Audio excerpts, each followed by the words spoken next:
Hey everyone, I'm Chris Winter and I'm the co-founder and CEO of Reach. This week I wanted to showcase a new feature that is going to be used in so many different applications. Internally, we call this feature Parallel Reduce. So if you hear us talking about it on Discord, this is the feature that we mean. This feature allows you to program multiple threads in your Reach application that run in parallel. Now, this feature will be used for many things, but the use case I'm going to show off today is a thing that we call participant classes, or in other words, a dynamic number of users. So you probably already know that when you program in Reach, you declare who the participants are in your application. But what happens with participant classes is instead of having Alice and Bob, you have auctioneer and bidders. Or like in the example I'm going to show you, you have pollster and you have voters. This is used in a program that you have no idea how many of a single type of participant there will be. You just know that there are going to be more than one. So this application I'm going to show you today is a popularity contest. We will finally find out who is more popular, Alice or Bob. We decide this by selling vote tickets or popularity tickets, and the person that receives the most votes wins the entire pot. So as always, if you enjoy these videos, we put together one every week to kind of give you an idea of what types of applications you can build. So please like and subscribe. That helps us reach new users, and it also shows us that you actually really are liking these videos. So with all of that, let's just go ahead and jump directly into the code. And here is the code for the popularity contest.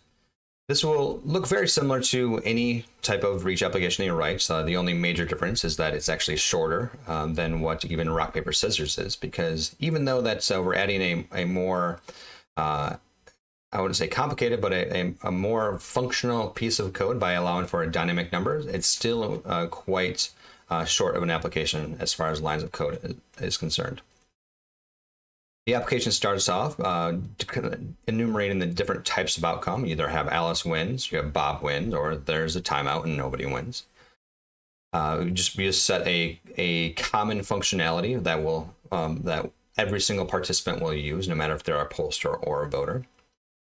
The application starts out declaring what the different types of participants. So you'll have your pollster that decides the ticket price, the deadline, who Alice will be, and then who Bob will be, the two people that you're voting for. And then you have the voters.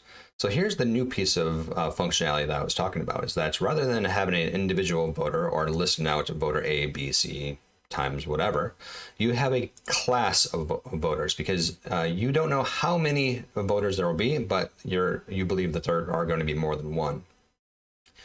Every one of the voters has the same type of functionality.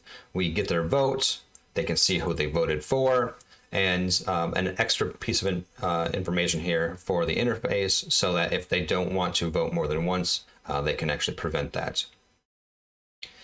Now the application starts. You have your pollster and the voter class, the show outcome functionality that allows everybody to be able to see what the outcome of the voting contest or the popularity contest is. The pollster initiates the smart contract or the application by determining the ticket price, the deadline, the Alice and Bob address that we showed in the above. They publish this to the actual consensus, and then the voting starts. At the end of the actual voting period, we'll see how many voted for A and how many voted for B. We start off by setting both those values to 0, because we don't want to give anybody an unfair advantage. This loops. This shows how long this contest goes for, and here's the functionality of what happens when somebody votes.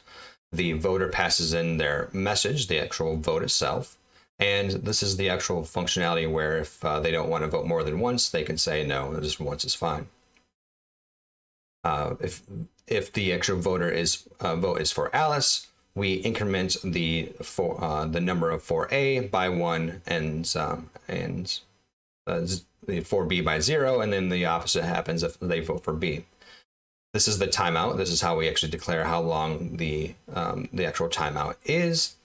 And at the very end, we actually declare who is the winner, or show who the winner is. And whoever is the winner, we transfer the entire balance to the winner. That is the entire application. Like I said, 62 lines of code, so it can be written pretty quickly. And I'll just quick show you the the interface, the test interface. All this really does is it just sets up the actual accounts, sets up the number of an array of voters, because we want to show multiple votes happening. Make sure that they all have actual balance so that we can actually test run this, and we just automatically vote. We randomly choose the actual voter, who they're voting for, and we just loop through all of the actual voters until it's done. This is just traditional JavaScript, so I try to go through this pretty quickly because I'm assuming you already know JavaScript and you'll be able to understand just by looking at this. But let's go ahead and actually just start running this. Okay, we're going to run this in 3 different consensuses. The first one being our test net. This is just a thing that we built to actually show, be able to run very quickly. And then we'll run it through Ethereum and then finally Algorand. We're already past our testnet to show that there was 10 voters, who they actually all voted for. In this instance, Bob won, and Bob actually won the actual spoils. Next, we stood up a Ethereum node and ran it on Ethereum. Once again, here we have 10 voters. They randomly chose what they voted for, and this time Alice ended up winning, and of course Alice gets to walk away with the spoils. And then finally we stand up in a Algorand node, and this one is a full Algorand node. Ethereum is already done because it's Ethereum has a testnet. Algorand doesn't have a testnet yet, or not a testnet, a test node. So we have to actually stand up a full Algorand network to run this on. So I'm going to be quiet while I fast forward this so that you can not have to wait for this to happen. But when you do run this yourself and you notice that it is taking longer, don't worry. It's just because you're running on a full Algorand node. And the application is completely done. As you can see on Algorand, you have 10 voters once again, but on Algorand, Alice ended up winning. And you can see that Alice took home the spoils. So once again, the 3 different types of nodes. The first one being the Breach test node, the second one being running on Ethereum, and the third one running on Algorand.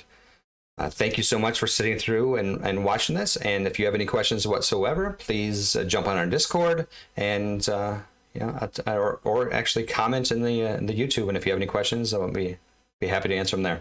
Thanks so much, and until next week, have a Happy New Year.